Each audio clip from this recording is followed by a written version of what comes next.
It's weird.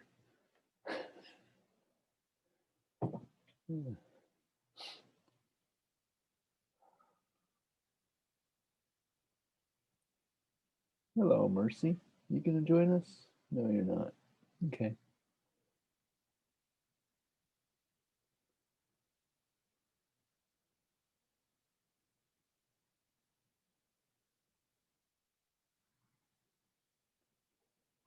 Three.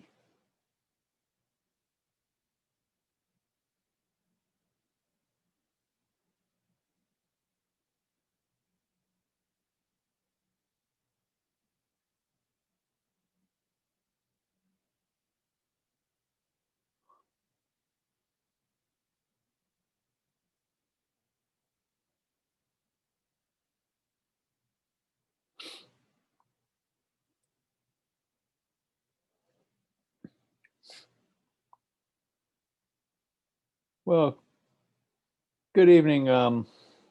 Welcome to ce3372, our 19th or 20th meeting together. And we're in the home stretch now, which is a good thing, I think. At least I think that. And given there's only 3 folks tonight, I'll wait a little bit and see if any more join us, and then go ahead and start. Nope, it's just you 3 and me. There we go. 4 of us. And I've got the recorder turned on, so we'll be continuing. And I'm at the 5. Okay, I shouldn't have said that, because now everybody and their cousin's gonna come in, including the people that Zoom bomb us.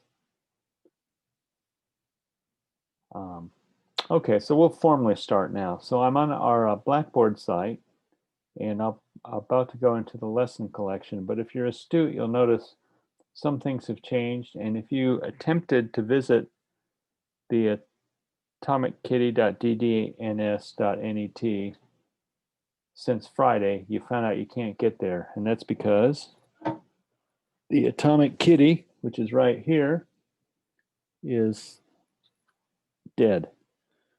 Took a power surge on Friday night, and I can't get it to boot. It'll post, but it won't boot. So I rebuilt the entire class from the last backup, which actually was not as bad as it could have been, but some of the features of the content server no longer work. It's in a safer place now because it's on a Amazon server in West Virginia. So safer in the sense that there won't be a hardware failure, but if I forget to pay my bill, it all turns into a pumpkin. So let's proceed with that. And so in lesson collection, if we go to 21, the topic for today is detention ponds. And it has the same look and feel as it used to, but you'll notice the URL prefix and actually the web root prefix is different than it was before.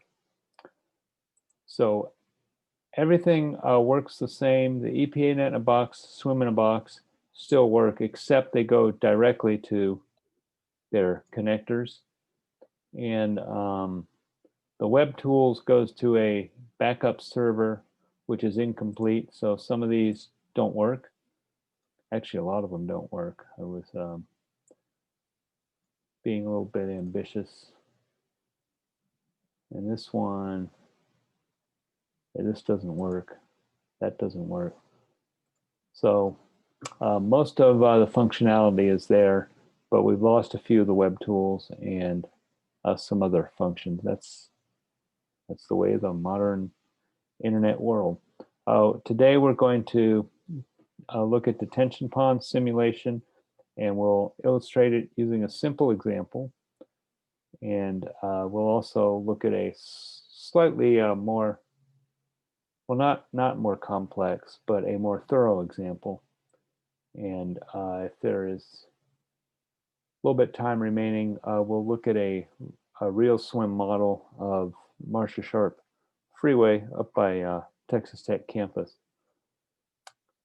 So same readings as before. The video links, the 2 lessons are not uploaded yet. These are the same as before. And so we'll go into the notes and we're going to look at the PowerPoint.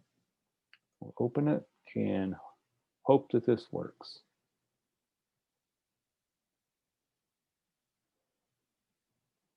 That's reassuring. That was pretty cool. So here's today's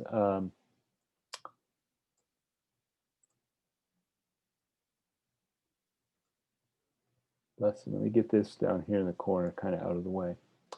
So detention or retention basin hydraulics. Namely, how do you simulate the hydraulics of these things in a program to assess their utility in peak discharge control and ultimately water quality enhancement.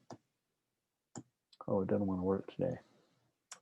So the main purposes of detention basins, the main one is usually the first one, to mitigate peak discharges. When we did the hydrology review, we saw a photo of a large detention basin somewhere on the Gulf Coast. That's the one that had the big pond of water in it and the houses all surrounding it. And I made the snide remark that those houses aren't next to a detention basin. Those are waterfront properties, so you can charge a premium. So that was a detention basin. That particular one's purpose was primarily to control peak discharges. So the water that would be flowing down those channels that we pointed at is at high flows is diverted into the detention basin. It stores it for a while, and what it does is it reduces the total volume of high flow in the channel so the channel doesn't overflood, and then releases the water later. Also, that picture happened to have a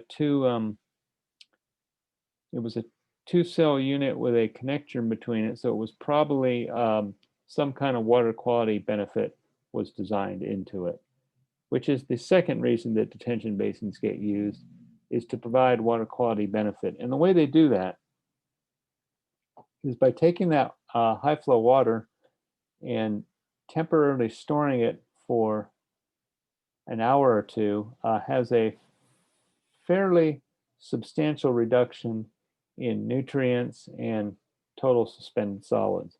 The nutrient reduction comes from the nutrients that are adsorbed onto the total suspended solids, and then they fall out when the water is collected in the pond, and they sink to the bottom, and then eventually you dig them out, or you plant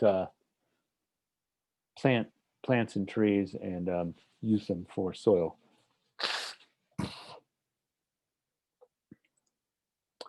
So let's review our nodes again, because a fairly straightforward way to represent a detention basin is with a special kind of node. So let's first look at the non-special nodes. You recall that we introduced ordinary junction nodes, and their purpose is to connect hydraulic elements. The main attributes those nodes had were invert. Why is it doing this? Invert elevation and a maximum elevation. Some guidance here on how to use those elevations to assist you in design and analysis. And when the program runs, the depth of the node is computed, but there's no specific storage in the node. You can think of the node as having 0 area. And recall this picture of the junction node with the different pipes. In the case where the node's not flooded, the node is flooded. And in this particular diagram, it was drawn in such a way to indicate that the pipes are surcharged in either case, but the node's not flooded as long as the required water surface elevation at the junction is lower than the ground elevation. And here's an example of a swim hydraulic run for, this kind of looks like a Texas Tech over by the building that's gone now, the one that used to be the city arena. So I think Canton Street is somewhere in here. And what this diagram is showing is circular pipes making their way to an outfall, and a particular node whose rim elevation is at 156 feet is where the land surface is. And then this particular node has water coming up to an elevation of about 130 feet at this moment in the simulation. So in this particular node, that node is not flooded, even though the pipes at both ends of it are surcharged.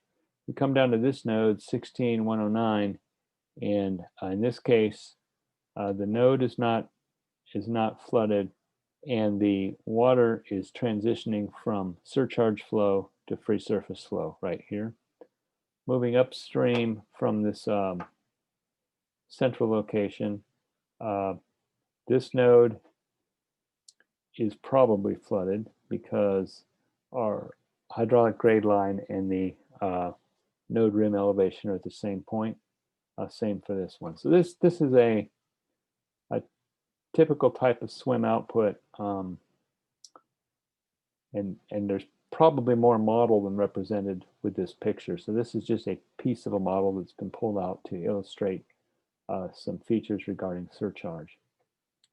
Then we introduced a junction node with flooding attributes. And in that case, we turn on flooding. We allow that to happen. That's done in the options dialog in the computer program. And we have to provide information on how deep flooding is allowed, or the surcharge depth above the top of the node, and the ponded area that occurs during surcharge. And you can think of it as treating the node as this storage tank that's stacked under the top of the node. The water comes up in the node, and if it goes beyond the max depth and flooding is turned on, then it will allow the water to continue to go up and store it in this storage tank, if you will. And that's a way of representing a node with flooding. And then as the water in the subsurface goes on about its merry way, this will drain back down and go on about its merry way. But there's a third type of node that we can invoke, which is called a storage unit or a storage node. And the storage node, unlike the ordinary node with flooding, explicitly considers storage at the node. And we can even include the subgrade portion of the node. So we can treat a node in this point as non-zero area.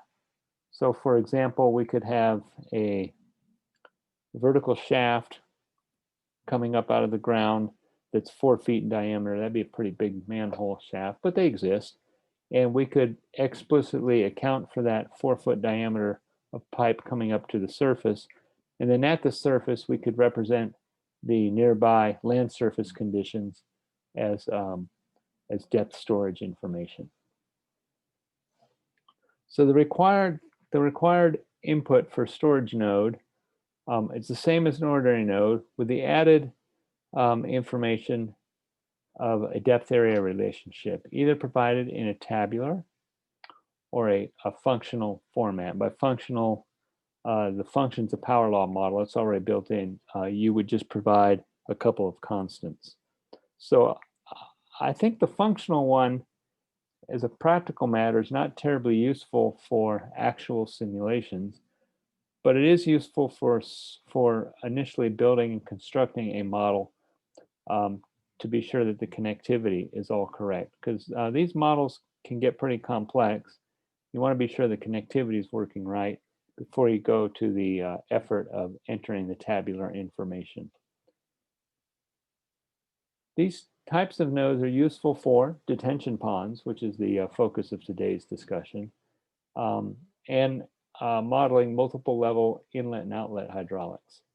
Things like riser inlets can be meaningfully simulated using storage nodes, and we can have an outlet that has one portion. In this case, outlet is not the same as outfall. Outlet to the node has one portion of it goes through a pipe, a different portion going over a weir, and then perhaps even a different portion going to another pipe at a different elevation. And in these kinds of constructs, you could probably handle them to some extent with an ordinary node, but we actually, if we have that much hydraulic physical construction information, we want to take advantage of the storage node because it's a little has more damping effect on the rapid changes in water surface, and we tend to get more realistic results to interpret. So let's just look at an example. Consider that we're going to have a 5-acre parking lot, and all of its drainage, we want to route it through a detention pond, and that detention pond temporarily stores the water and then discharges it to our nearby receiving stream or wherever we're sending the water, and it discharges it through two possible paths. One is a 6-inch diameter pipe, which is located at the bottom of the detention pond. And then second one is a 1-foot diameter pipe, which is located 2 feet above the bottom of the detention pond. And we will stipulate that both these pipes ultimately go to the same place. And we're going to apply a 1-inch per hour storm for 3 hours. We'll use the curve number runoff generation model, mostly because it's just easy. We put a high curve number in, like 98, and essentially that means that parking lot converts every drop of water that lands on it into runoff. And we will, again, we'll take that subcatchment with a high curve number, apply a 1-inch per hour storm on it for 3 hours, and no other information for this example.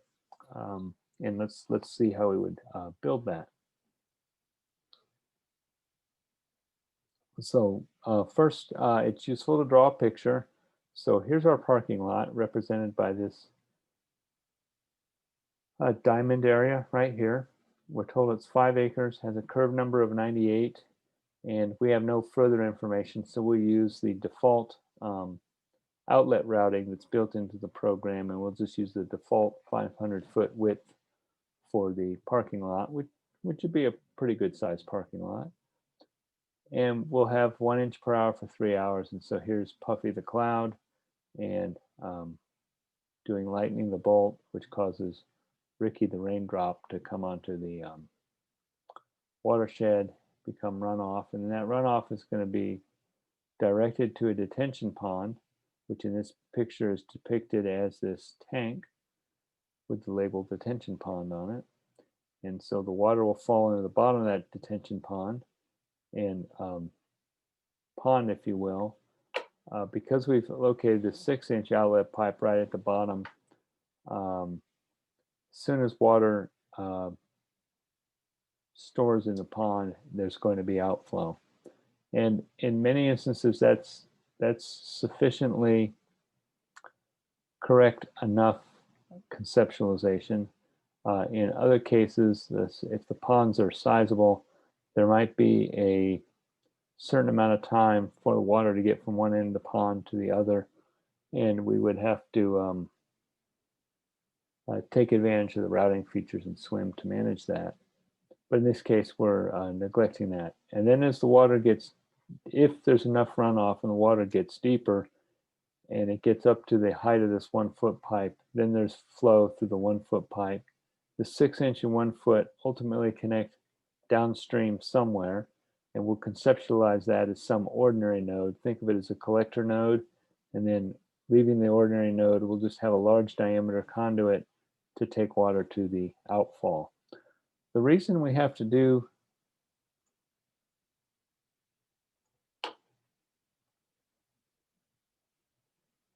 that silliness is because the current model of the program is not capable of handling 2 conduits connected to an outfall. There's 2 ways we could handle it. We can handle it the way I've done here because I'm lazy, or we could just as well have that 1-foot pipe go to its own outfall, and we set the outfall conditions in the 6-inch and 1-foot pipe to be the same invert elevation, same type of outlet condition, and that is a kind of a hack that can alleviate having to do these constructs. But ultimately we would get about the same results, and this is a little bit easier in my mind to understand if you're just beginning to learn about SWM or other linked node hydraulic models. So there's the picture of our setup, and here's an example of having it already been built. So the analyst built a watershed, Puffy the cloud, a detention node, one pipe to represent that 6-inch pipe, another pipe to represent the 1-foot pipe. These are probably connected with outlet offsets at this node, and in this node it goes through, I don't know, 3 or 4 foot diameter pipe to its outfall. What's important about this picture is both the profiles and these hydrographs. So this hydrograph, the red curve, is the runoff that's coming from that 5-acre parking lot. And curve number 98 is very similar to a runoff coefficient of 1. And so we can kind of in our heads figure out what the peak discharge should be if the rain falls long enough. 5 acres, 1 inch per hour, that's 5 cubic feet per second. And sure enough, 5 cubic feet per second. So that represents the peak discharge leaving the parking lot that in the absence of a detention pond would go to the receiving stream. So we'd be putting 5 cubic feet per second into the receiving stream at hour 4. And that may not be desirable. The magenta line is the outflow from our 6-inch pipe. So it starts to rain, there's immediately outflow, then we get to the top of the pipe and it becomes surcharged. And so a surcharged pipe, as the water gets deeper, doesn't carry that much additional flow. Once it's surcharged, it takes enormous pressure gradients to really improve the flow. So there's a magenta line, and the magenta line is actually running right underneath the green line here and to the outlet. Now the green line is the outfall from the 1-foot pipe. Excuse me, is the blue line is from the 1-foot diameter pipe, excuse me. So basically a little bit after hour 3 begins, has the water gotten deep enough to activate the 1-foot pipe, and it goes according to this hydrograph. So you see both the magenta line and the blue one peak at the same time. The green line is the sum of the two. It's the sum of the magenta line and the blue line, and that represents the outflow that's leaving the collector node or going through this pipe right here between the collector node and the outfall. The other way you can interpret it is it's the combined flow in these two pipes without regard to which pipe it is. And so we see the green line follows the magenta line until the 1-foot diameter pipe activates. Let's do it this way. So here's the combined outflow. So pretty much follow the magenta, and then this blue line starts to become non-zero. And so it goes up here, down here, returns to the magenta line because the water surface is dropped below the 1-foot level, and then eventually drains out. And it takes quite a while. So this 3-hour storm pretty much goes into our detention basin and stays there for almost 24 hours. or 21 hours to drain the basin back down. And those drawdown times are sometimes prescribed in various design documents, and it's to help you size the basin. And so below it, we have a couple of profiles. So this profile is showing the 6-inch pipe leaving the basin, and then the large diameter one going to the outfall. And then here we have the 1-foot pipe leaving the basin and the large diameter at the outfall. And at this moment in time, when these profiles are snapshotted, we have the case that the 6-inch diameter pipe is completely surcharged. The 1-foot pipe at the upstream end is about half full, and when it gets to its downstream end, it has a free overfall to join with the water going out the big pipe. And this hydraulic grade line right here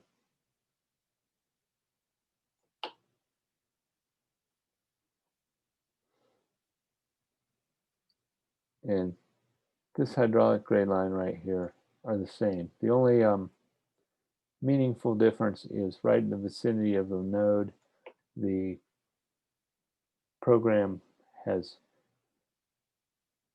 2 hydraulic grade lines at that location, but the hydraulic engineer, you can tell by looking at it that it can't be 2.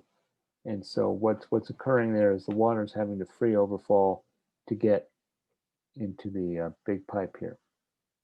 So that would be a SWM model run. We're actually going to go ahead and run this very model. And then we'll return to this diagram and do this example. So let me go to the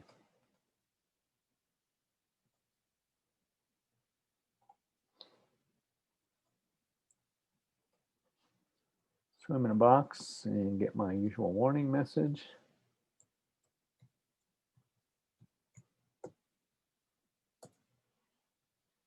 And we're there. We'll go ahead and launch our swim program. And I did this example this morning, so I'm just going to load in this morning's example. There's not much to be gained by watching me draw things on a screen and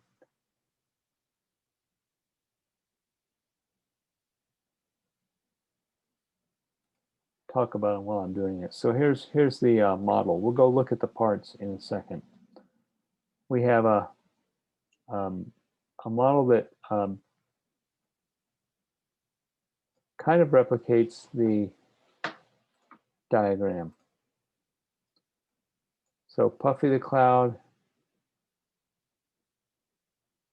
Peter the parking lot, Dudley the detention pond, a couple of pipes, and then to the outfall.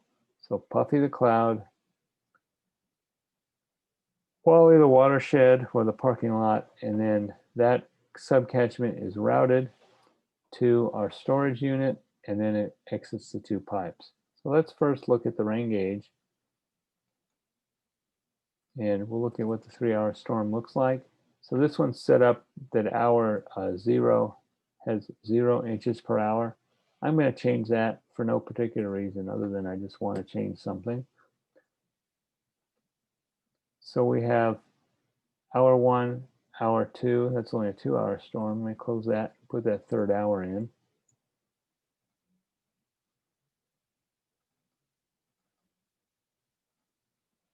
And there's our 3-hour storm. So from hour 0 to 1, an inch per hour.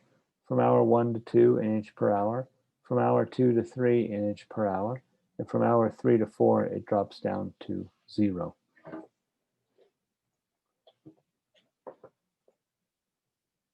So that's our storm. Let's now look at our watershed or subcatchment. It's 5 acres, default width of 500 feet. It receives rain from rain gauge number 1, which is the only rain gauge that's in the database right now. And the outlet it goes to is outlet number 2, which is storage unit 2. But if we were to change this number to 3, we're going to send it to the wrong place. Then we'll go back and fix it. You notice that the dashed connectivity line changed. And in this configuration right here, all the runoff generated from this watershed would be directed to that junction. That's not what we want to do, so let's return to the actual example. Here's our storage unit. So it looks essentially just like a node. It has invert elevation, maximum depth, initial depth, surcharge depth. Those are just the default zeros. And we get to storage curve, and we have the word tabular here. And so the actual table is entered very much like we did pump curves in EPANet or cross sections in other parts of SWM. We have a depth, so that's depth above the bottom of the pond, 0, 0.5, 1.5, 2.5, and so on. And then the ponding area. This is the area of the water surface at that particular depth. So at half a foot, we're at 10,890, about a quarter acre. 15,000, 3/8 of an acre, 23,000, about a half an acre, and you get the point. And we just keep track of these areas. We can take a look at it. And so this storage curve viewer is mostly to make sure that we're monotonically increasing storage area with a depth increase. And so you can think of this dimension here that's not labeled as feet, and a dimension into the picture, if you were flying through it, also of feet. And say the dimension into the picture is 1 feet, then this dimension would represent the an equivalent length that the product produces these areas.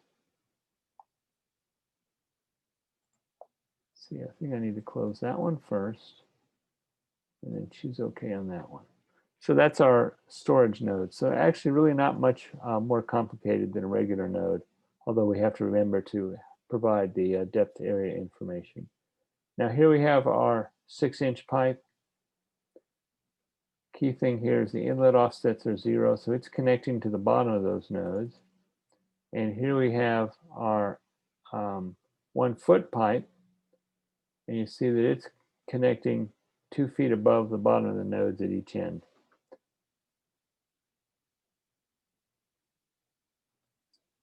Here's our collector node.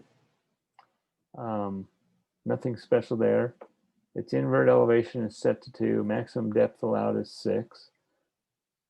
We go up to this node. The invert elevation was 4. So there's a 2-foot drop in 400 feet, which is 1 foot and 200, which is a half a foot and 100, which is 0.5%. That's a relatively shallow slope in storm sewer design.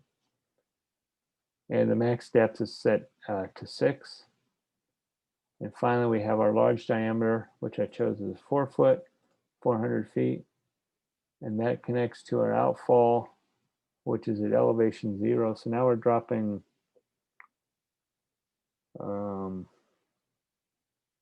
see, 4 feet and 400? 2 feet and 400. So also a 0.5% slope on this pipe. And we set it to a free willy outfall. So coming into this outfall, the water is going to behave at its critical depth for that channel section. We could look at some other ones, but we'll just leave it at free outfall for the time being.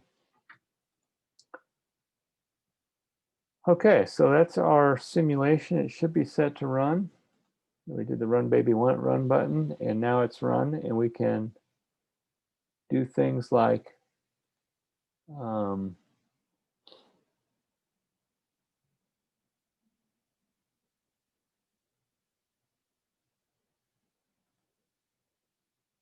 want to add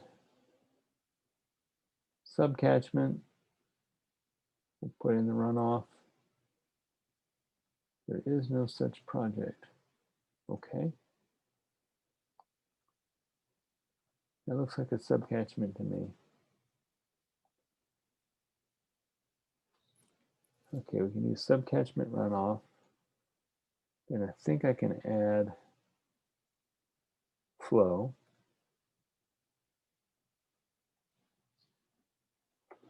So what I'm going to have it do is plot the runoff from the subcatchment, the flows in these two pipes,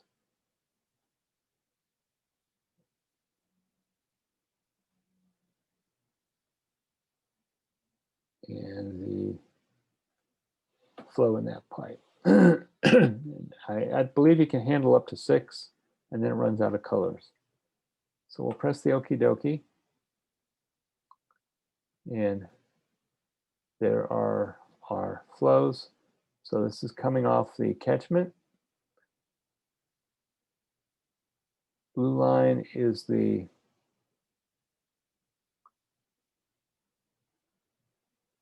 one-foot pipe. Hard to see it, but somewhere down here is a magenta line. Looks like it's hidden behind something.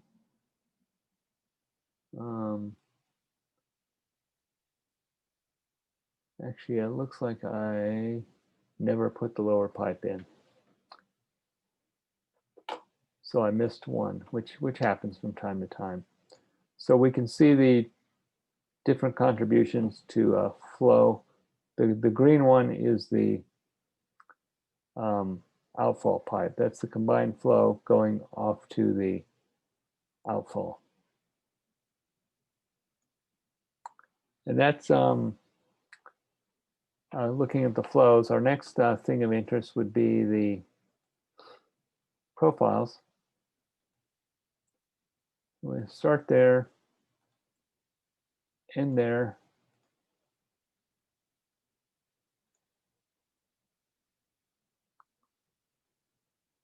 I'm going to shrink this so I hopefully can fit it on the same sheet. Do another profile. This one I'll have to manually select the path. Start there, end there, and let's see, that other one was lower, so I think I want to go here,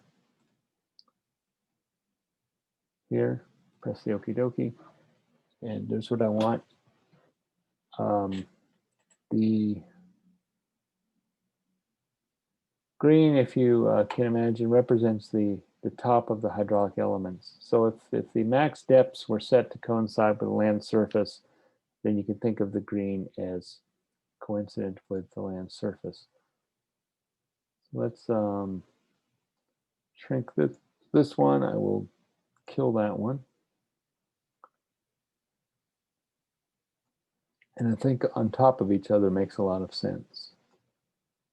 So the upper plot represents the 1-foot pipe that's closer to the land surface going to our 4-foot pipe. The lower plot is our 6-inch pipe. And we'll just work our way into the storm and watch what the water surface does. It's coming up right away. That's because the 6-inch pipe is connected at the infert elevation. We notice in this top one, magically the large pipe has water in it. Doesn't appear to be coming from anywhere. It's coming because it has this other connection here that's not plotted.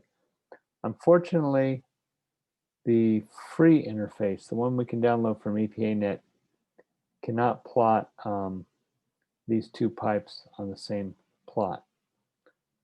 And it's something you live with. If you're doing this a lot professionally, you'll probably have SWMM or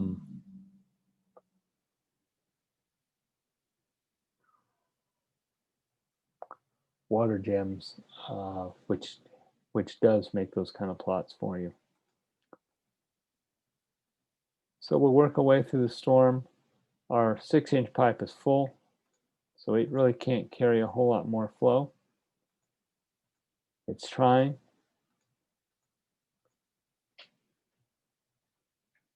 We're now 2 hours into the storm, and shortly the water depth in the storage node is going to go above the bottom of the 1-foot pipe, and it too will start to carry flow. There we go.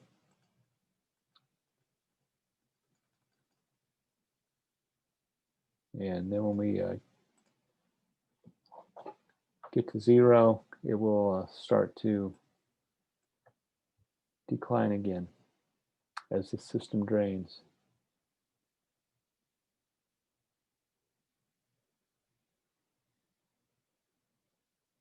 So we're at 9 hours from the beginning of the storm. The 1-foot pipe is now dry again, and the 6-inch pipe is slowly draining the system to the outfall. And the time to drain is usually determined by various design guidance. So that will complete this one. You can always play with it. That's the whole point of, I mean, that's not the point of it, but that's a useful feature of computer program, except right now it's in disobedient mode.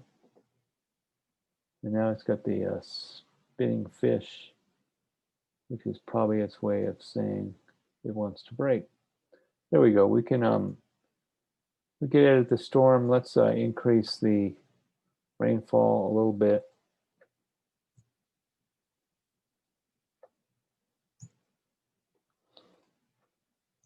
Okay, so we're gonna put more rain in. Let's see what that does. So that's a different kind of storm.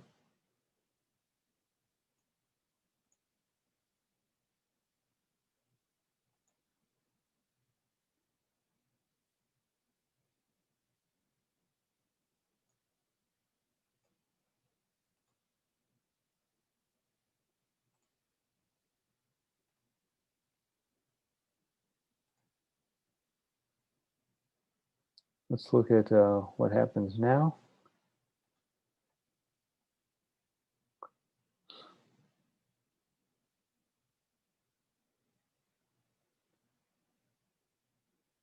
So this storm is starting to fill up that basin, and we're getting very concerned.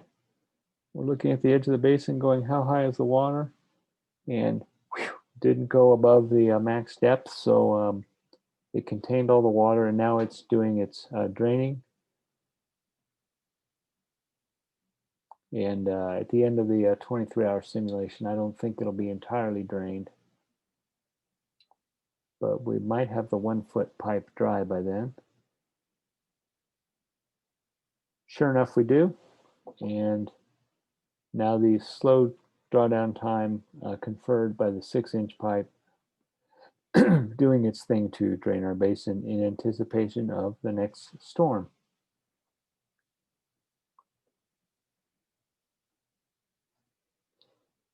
So it's not quite drained completely at the end of 23 hours.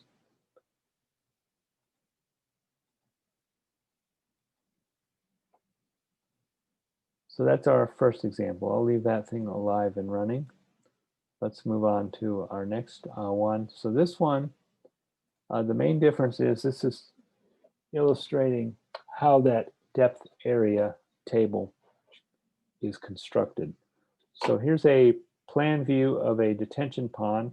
It's mostly rectangular, I mean almost square, except right in the bottom of the pond, there's these berms right here. And so until the water is deeper than the height of these berms, it has to flow on this long path. And that's intentional because that long path prevents short circuiting, because otherwise the water is going to want to go straight this way. And this particular pond is a stormwater quality pond. So the long path is provided in order to achieve stormwater quality benefit. The reason they don't make the berms real high is, first, it would be somewhat costly, and the pond would be physically quite a bit bigger unless you're going to make berms out of concrete walls. Once the pond is say halfway filled above the height of the berms, the water quality benefit that it can achieve is pretty much completely used at that point, and so then it's just becoming a peak flow mitigation pond. So in Harris County, these are called 10-100 ponds. And it's they picked up the nickname based on the design standard that stipulates that a 10-year design discharge would be contained down here in the stormwater quality part, and a 100-year discharge is contained in the stormwater volume portion. That's how they got their name. So we're going to use this as an example, and what we're getting out of this example, the inlet is shown here, outlet's here, and we have these colored outlines that represent different elevations. So the blue line represents elevation 140 feet. So if the water surface elevation is at 140 feet, it would be completely contained within that blue line. 142 would be in the green line, 144 the red, and 146 the magenta. And I think the bottom is at 139 feet. I'm pretty sure the blue is at 1 foot of depth. And then this particular example is tied into a problem where the water comes in at 139 feet and it can exit through a little pipe at the bottom, just like our previous example, exit through a bigger pipe at elevation 141 feet, exit through another bigger pipe at elevation 145 feet. And if we get up to 146 feet, we activate an emergency spillway, which in this case is a 50-foot wide, 2-foot deep rectangular swale. So from the detention pond drawings, the engineering drawings, we can start to construct our depth area information for a storage node. So this drawing is going to get replaced by a storage node in the computer program.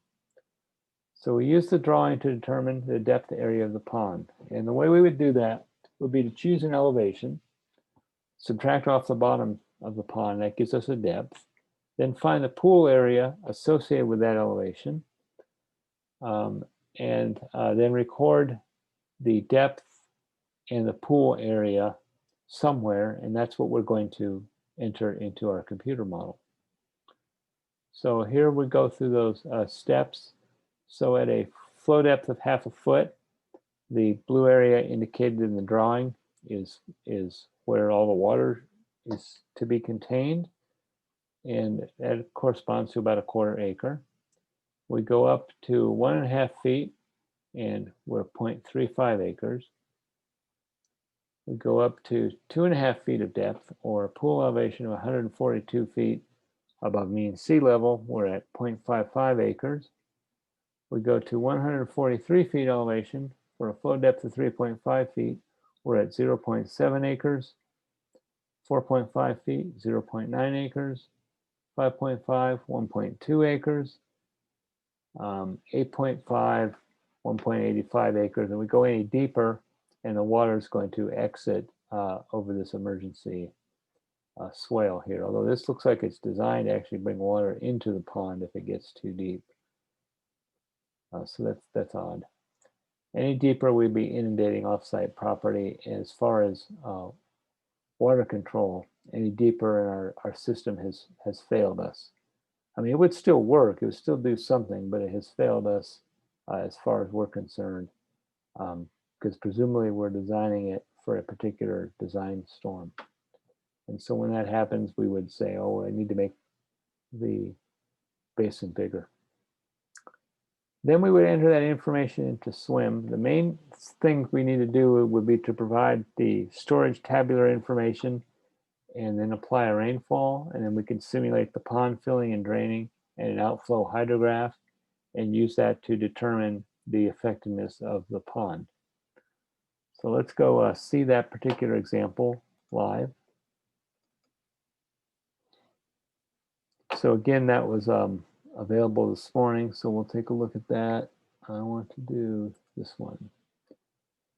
So this is that example rendered in SWM. That particular one had 4 ways for water to get out of the detention structure. It could go out the bottom, which was a 4-inch pipe.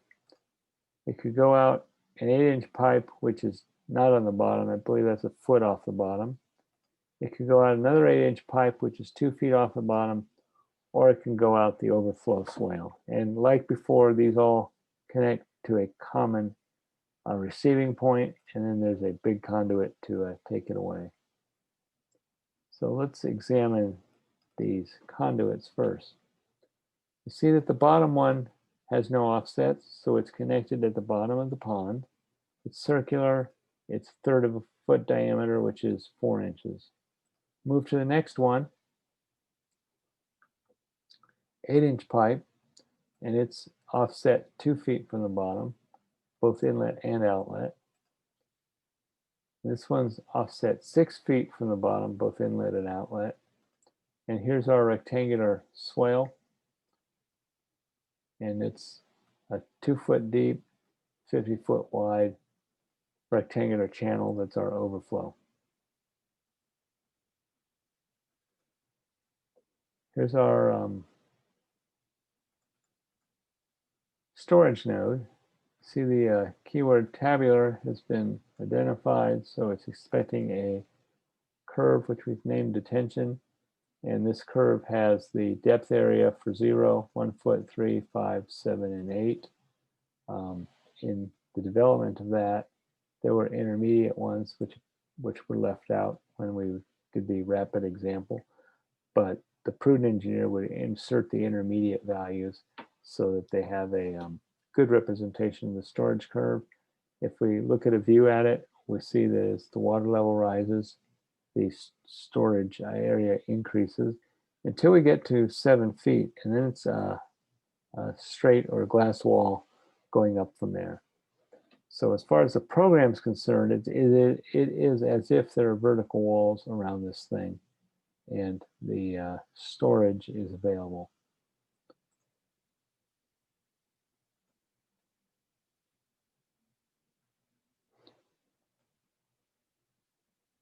And here the modeler actually put an additional storage unit, made a watershed storage, and that one just represents what the watershed itself looks like as water piles up on it.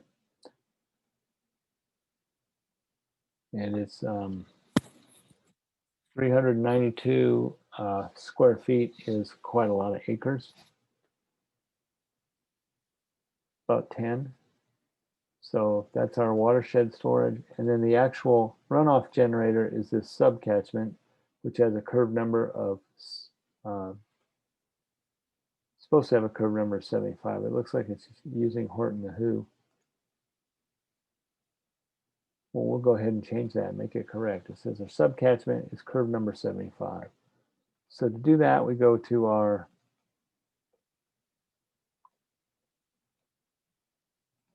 general, switch it to curve number, choose the okie dokie, and we will now supply the correct curve number. Oh, it's in boink boink. Put a 75. These other two are deprecated. They can be left off.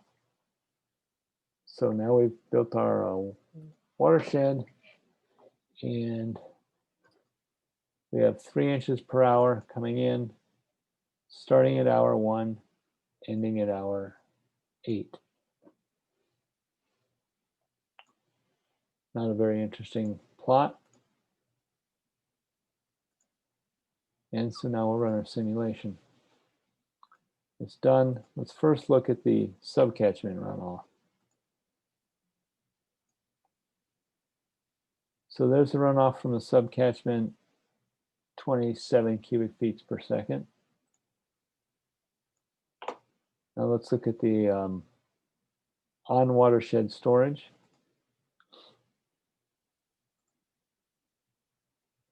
So the water depth on the watershed itself goes up to almost 3.5 feet, and then it slowly drains. And it's slowly draining into this detention unit.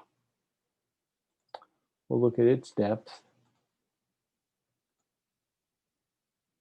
So it comes up to a bit over 3 feet, and it too slowly drains. So the complete behavior of the rainfall runoff process in this system is controlled by these pipes. We look at the overflow, no overflow. So everything was contained in the drainage basin. We'll look at the uppermost pipe, no flow, so it never activated. We'll look at the second uppermost pipe, and that took on almost a cubic feet per second. We'll look at the thirdmost pipe, and that one took on 0.2 of a cubic feet per second. So if you recall, we have 22 cubic feet per second trying to leave that watershed, but we're storing it on the watershed. We'll go ahead and change that in a minute. Let's get some profiles built, and we'll see what the effect of on-watershed storage is. So let's see, how do I want to do this? I'm going to disconnect that at some point.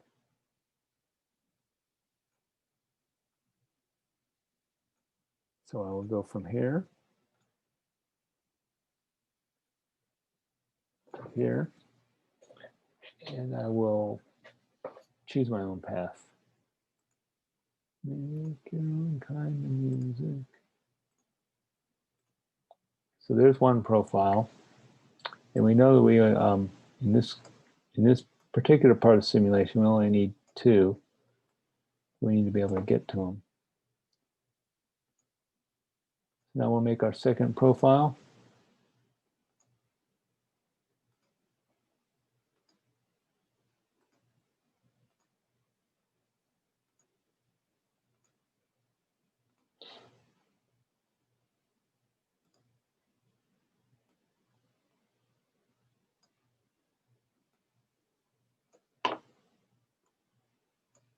So we'll look at these two and see what there is to see.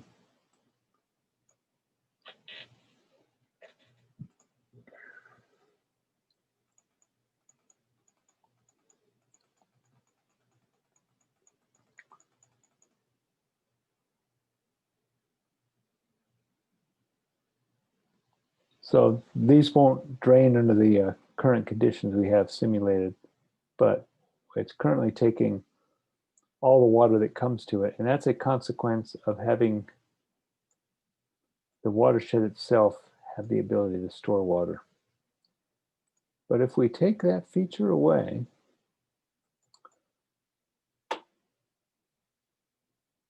detention.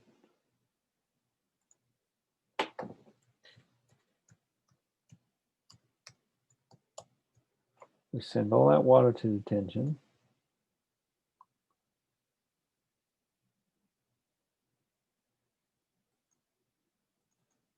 And let's bring this up 20 feet so it doesn't get in the business of storing water. Rerun it, because basically I didn't want to delete it.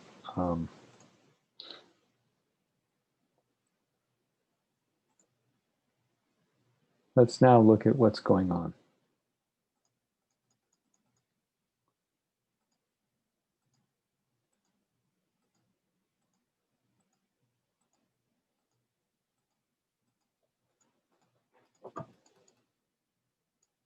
Well, it looks like by hour 6, I think it ends at hour 8. So we're able to contain all the water in our storage element and only use the lower 2 pipes to drain to the outfall. And if we let the simulation run, the rainfall is stopped by now, and so now the system is draining itself. And it's not going to drain particularly fast because these are not very big pipes for the amount of flow that came into the system.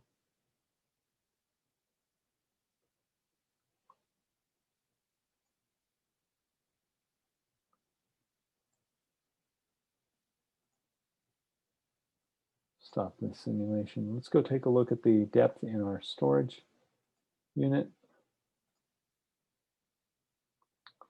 So now you'll see that it got up to over 7 feet and then started to drain, which would indicate to me that I missed a pipe,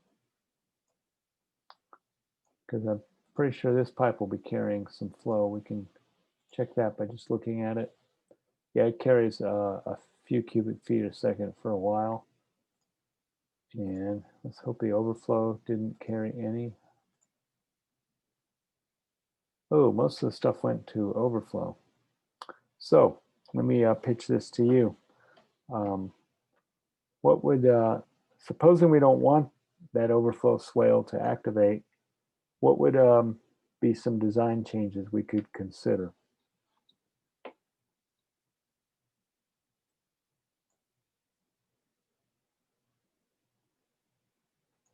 Well, we could make one of these conduits larger. Instead of 6 inches, maybe make it a 2-foot diameter. Same for this one. We'll bring it up to 2 feet. We'll leave the make the small one a 1/2 foot so that we can get beer bottles through it. Rerun the simulation. And again, we'll look at our output. So there's the subcatchment. Now the overflow swale's not carrying any discharge, which is what we want.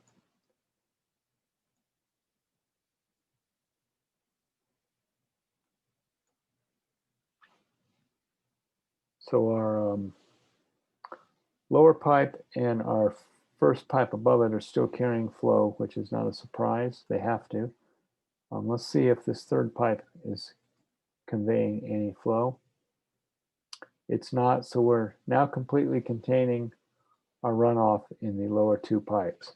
And that would be how you would use a tool such as this to assist you in designing a detention basin and its outlet works. So that pretty much concludes today's lesson. If you want, we've got a little bit of time. We will try to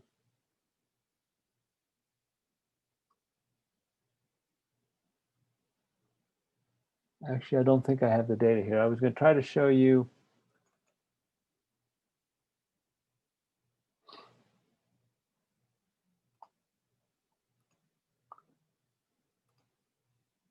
a real swim model so you get an idea of the complexity that can be simulated. I don't think the data are here.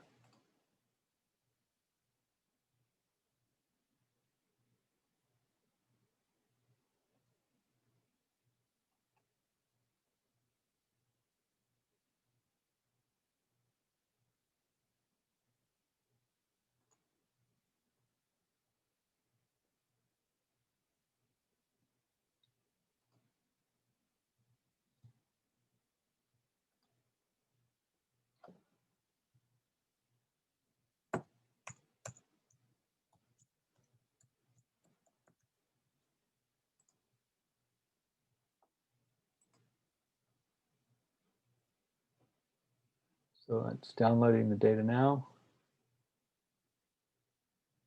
And we have to extract it, assuming I can extract it. I'm not sure if I have a zip utility installed on this or not.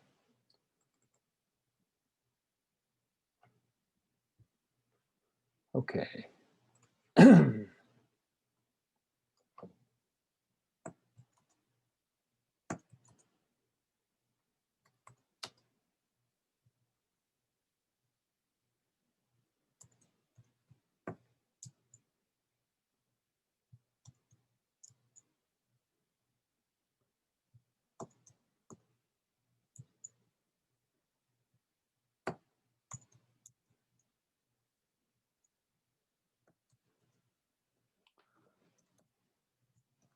Here goes nothing.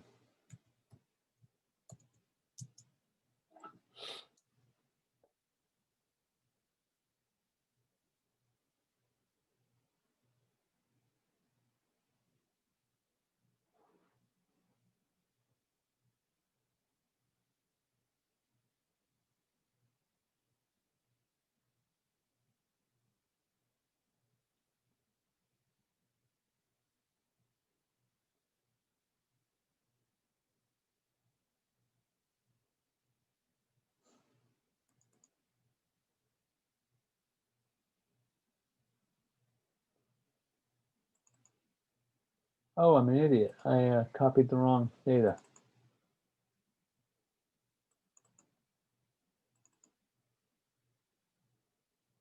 Oh, these are workable files. We'll see.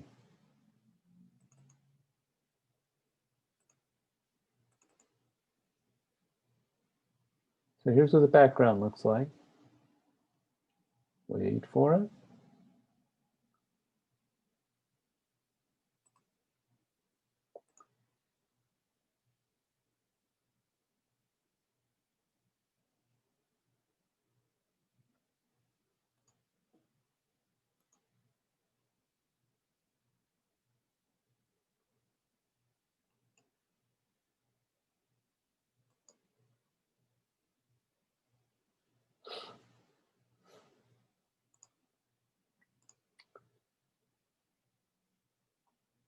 So this is just a picture of a portion of the Marcia Sharp, and right here where the hourglass thingy is, that's University Avenue is somewhere here, and then it crosses about there, and then Marcia Sharp is running left right in this picture, and there's an inlet which is in the median, the Marcia Sharp freeway, and another inlet which is located close to that vertical wall when you get to the north side of the university. Okay, let's go ahead and try to run this once, because this will be cool if it works, and if not, then we're done. Now we have to go find the file. It should be in Marcia Sharp, current model sets, design storm.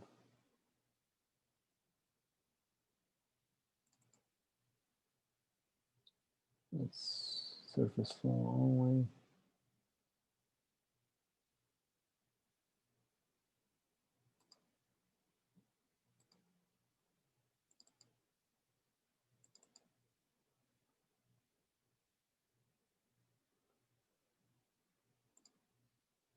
I'll pick this one. It's sitting here kind of isolated, so it must have been something special about it. So there is a swim model. The East Lubbock system is not connected. And here is our rain gauge. If we look at the rainfall, there's what it looks like in cumulative space. And we'll zoom in a little bit. I don't have a backdrop map to load in. They're not terribly interesting.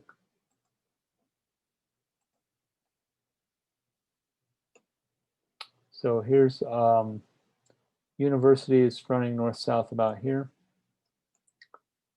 Here's the Jones Stadium.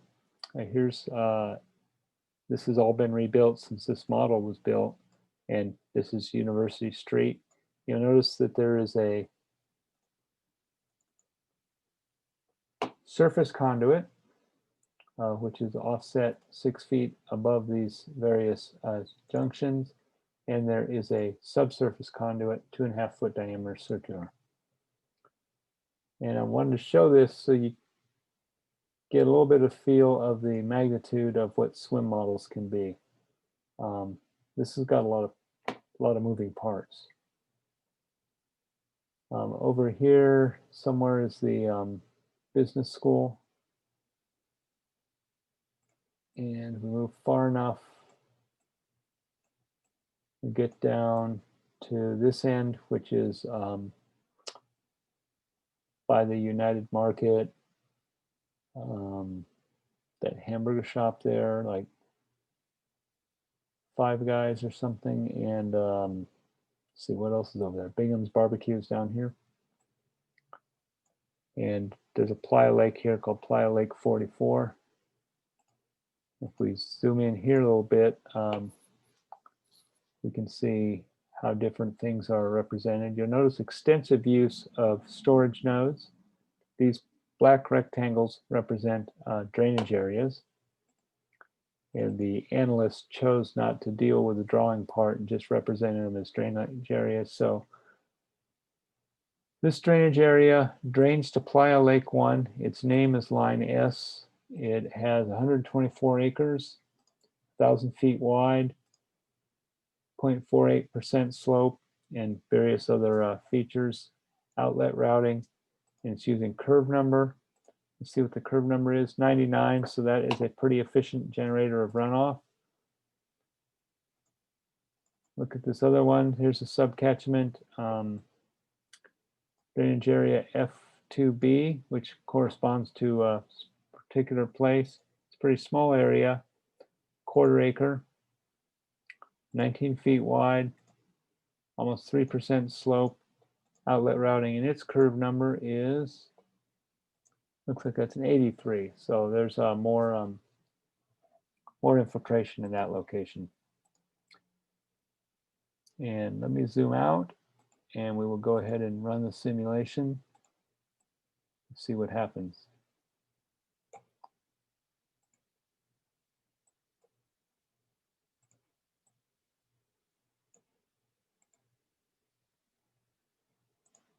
And then for this particular study, the area of importance was right here, but the area of contribution is everything. So let me check the notes. Design storm, 50-year, 24-hour. East Lubbock's not connected.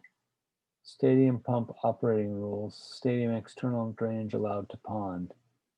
So let's go take a look at the stadium. This has notes that something was going on in the stadium, so we'll look at the stadium. So here's the pump. So a stadium pump looks very much like a EPA net kind of pump.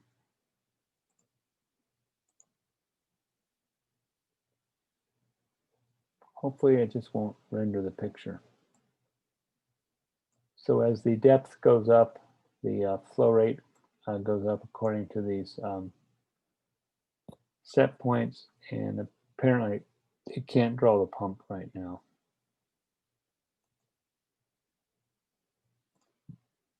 Let me try a little trick.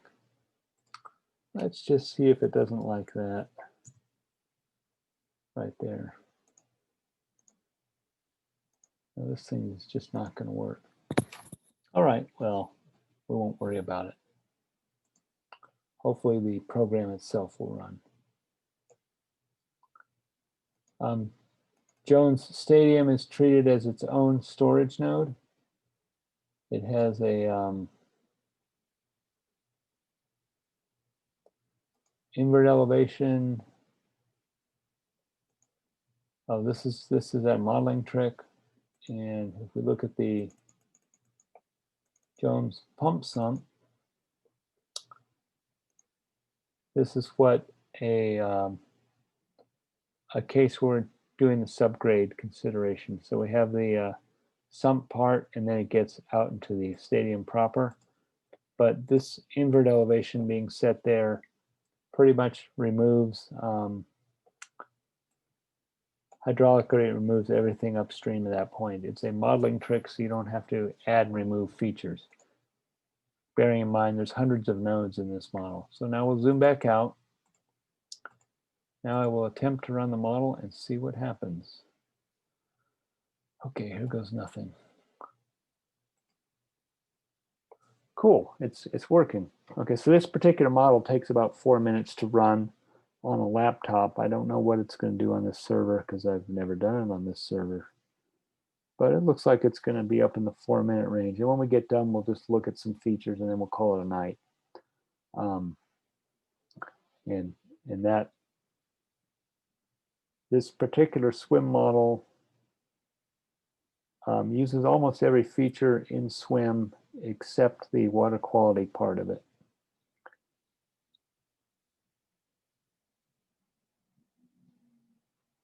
But I'm pretty impressed that it's running.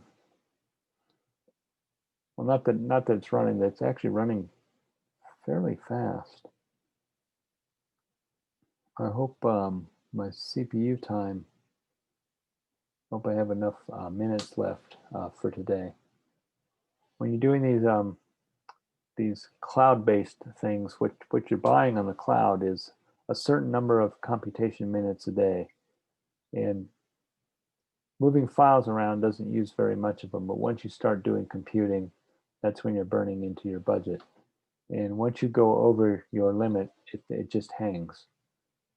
And you actually have to wait until the next day, regain control, terminate the process, because it's not going to continue doing it.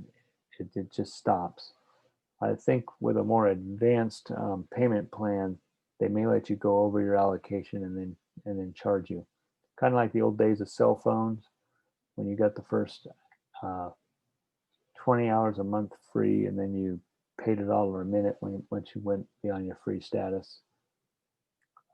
Cloud computing is kind of the same way, but I'm cheap, so I use the lowest price ones I can, and as such, I don't get the overdraft protection that a commercial user would. If I were running a website that made money, I would pay for the overdraft protection. So 50% of the simulation is done, and we will wait it out.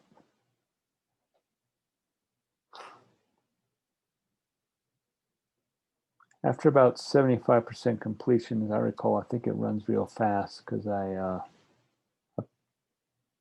instructed it that once the storm is over, if there's no wet weather, dry weather flow, just turn on the time advancer and go as fast as you can.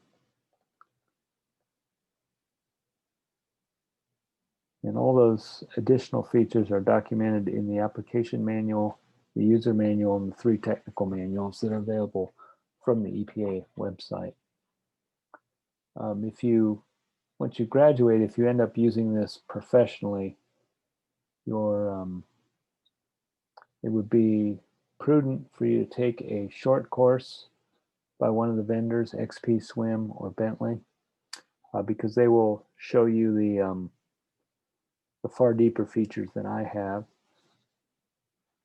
And also, because your company is trying to make money, it's in their best interest to actually pay for one of the value-added versions of the software. There's no computational reason to pay for it. It's the same computation engine, but the interface on the commercial ones is so much better. This one, as it is, does not talk very nicely to a geographic information system, whereas the commercial copies, they're totally integrated. So cool, it ran. Let's go look at the inlet of interest. So this particular study was very concerned with flooding on the Marcia Sharp Freeway, and hopefully left some notes to myself. Okay, so this says invert plus 10.43 is the profile grade line, and allow 15 feet ponding. So if we get a depth at this particular node bigger than 10.43, that means we have water on the road. So let's go ahead and see what the flow depth looks like.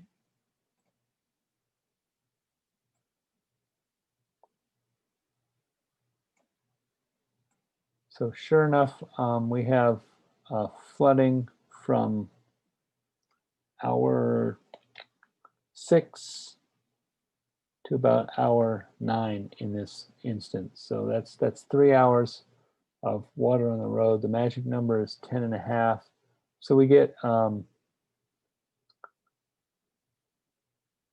to almost 3 feet of water during that 3-hour period. And this looks like this was a historical storm, so that was used as a calibration event. We look at this other node, for instance. This one has profile grade line and invert plus 7 feet. So we'll go ahead and see how deep the water got there. So invert +7. This one also had water up on the road. And one thing this particular swim model did, I'll just brag on it because I helped build it along with some folks here at Texas Tech. This model predicted that there would be flow going over the sidewalls into Marcia Sharp. See this thing called the chute? So there's another chute that was programmed in up here, and the client laughed. They said that was ridiculous. And then, I don't know, a couple weeks later, a good storm came through, and sure enough, there's waterfalls going into the Marcia Sharp. We were able to get video of that and compare it to the predicted response of the model. And at that point, the client had more faith in the model's ability to do what if. Because we never attempted to sell them on the idea that the actual numbers in the model would be what you would go measure, but the general behavior was accurate. So that is a real swim model. I guess all the other ones are real too. That one is one of real consequence. So let me go ahead and exit it, save the simulation results. And it is, don't even remember which one it was. Probably was no pump, historical, drat. I forget which one I just ran. That's okay. They're here for playing finally. Wasn't that one? Wasn't that one? I think it was probably pumps, historical, can't remember which one, doesn't matter. That's it for this evening. I want to thank you for your patience and attention, and I will want to remind you on Thursday we won't have class. Instead, there'll be your second exam that will post Thursday morning, and you have till Friday morning to complete it. So it'll be a 24-hour period. The exam will be on Blackboard, very much like the last one.